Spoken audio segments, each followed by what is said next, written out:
Love yourself, forgive yourself, be true to yourself.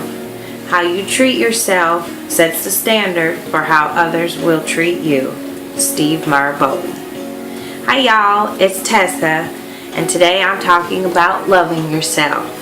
It's easy to forget to love ourselves these days, and you can't love anyone until you know who you are as a person. It's easy to forget to love ourselves these days as we live in a society where we are pressured to be a lot like others in a social media kind of world where we see on our apps day to day what these celebrities are doing and how we should emulate them because they have all this money.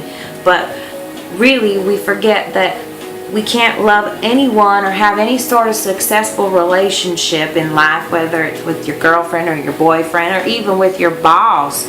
It can't happen until we love who we are inside as individuals and know who we are and know what our likes are and what our dislikes are. And if we can't first develop those and appreciate them, then we can never appreciate someone else for their likes or dislikes, which makes life a lot harder to live because, well, you end up being alone and things are more fake than, they would be if you just stopped, and at any point in your life you can make a change. You can make a change and just stop and think about how things are going and why they may be going a certain way, and instead of maybe going in the outside realm of things and seeing how things compare to everyone else, just stop and think about how they compare to you, and if what you are doing is what you really want, because it's no point in filling a dream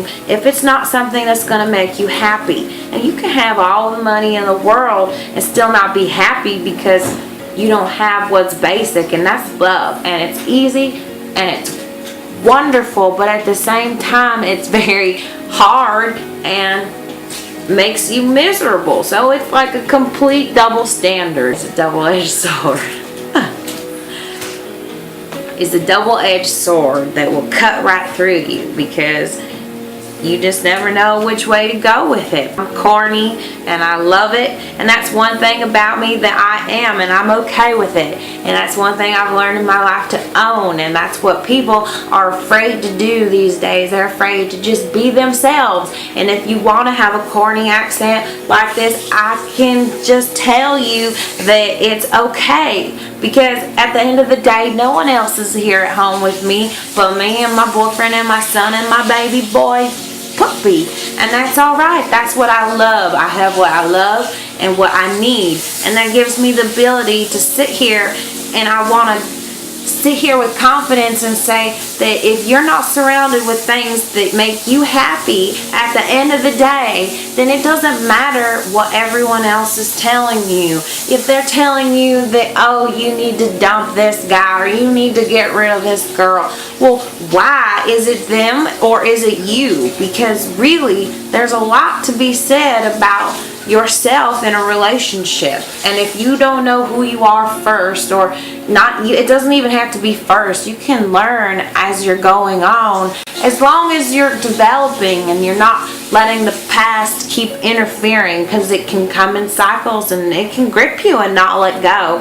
It's easy to fall into, but like I said, it doesn't matter. At any point you can make a change. At any point you can say, I want to be better. I want to do things and have things in my life that are for me and not for everybody else, because they're not going to understand. If I like something that someone else doesn't like, I don't think that they're a terrible person for not liking it. That's who they are, and that's who I am, and it's okay to be like that, and it's okay to be different. But we're so convinced that we either have to be so different that we're like, oh, 2 Chainz, I'm different, I'm gonna shout out to my stove. My wrist deserve a shout out, I'm like, what up, wrist? What up? My stove deserve a shout out, I'm like, what up, stove? What up? And all this. Or we have to be so much the same, where we must wear the same kind of fashion and do the same kind of things that all these other people are saying that we must do. But that's not going to make you happy. At the end of the day, that's not going to let you go to bed and feel like you're fulfilled. And that's what life is about. It's about being able to be fulfilled at any moment and feeling happy and loved and not judged. And if you fill yourself with people that are fake, that don't know you for who you are, it's going to be an empty kind of life. And that's not the kind of life that anybody really wants to live. We don't want to be, judged every second, no matter who we're with, because we all are silly, and love will make us all do crazy things. I mean, they write about it and they sing about it and they do movies about it. And look, I'm doing a silly little show with a freaking accent about it because I'm proving my point that it doesn't matter if I'm silly or not. I know I am me, and I'm okay with that.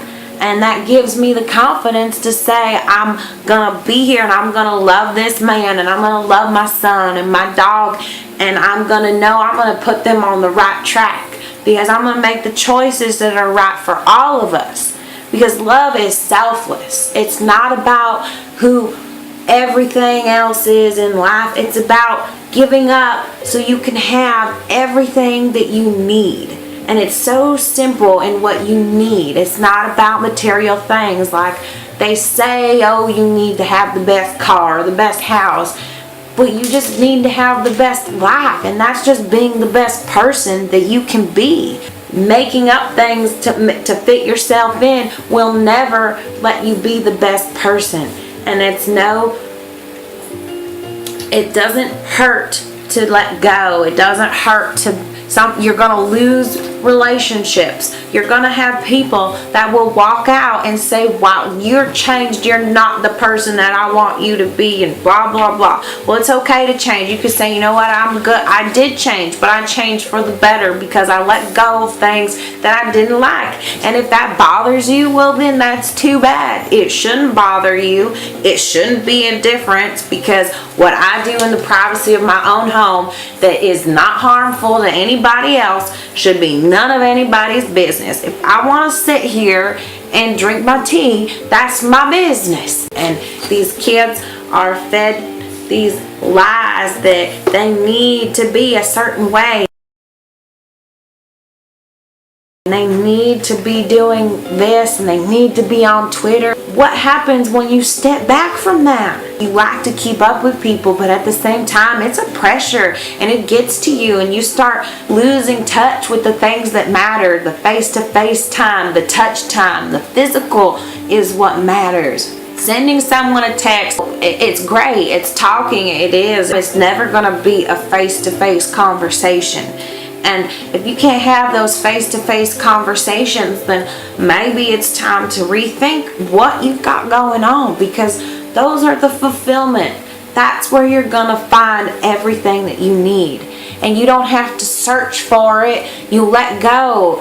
Just relax and let yourself be who you are and do what you need to do to have a better life for you. And as you do that, you'll find that the people that come into your life are more likely to connect with you, because you're living life on a better level. You're living life like you know how to live. If you can be true and honest, if you don't know how to love who you are, and that people are so fake, and you can't be fake. There's no reason for it. But if you do, then those bonds that connect you with people are weak, and they'll be frayed easily. Like I said, love is that double-edged sword. So it comes in and it can cut you, and it will stab you in the back. And accept that sometimes people are not going to be who they say they are. Sometimes they are not going to be there for you. You are not going to be caught when you fall, and you have to accept that. And if you can, and get yourself back up, because you know that you have more to offer in this life, that you're going to be able to give back. At some point things may be bad, but you have the ability to look forward and know that when looking forward, things are no longer as bad as they were, because we learn from the past. And if we learn from the past, we can have a happy future. And that's all you have to remember. So I'm going to leave with these words. What up, Stone? What up, Stone? I want you to know that change is all right. It's about changing the right things, because if you let yourself change for what you don't like just because you want to fit in, well, that's never going to work.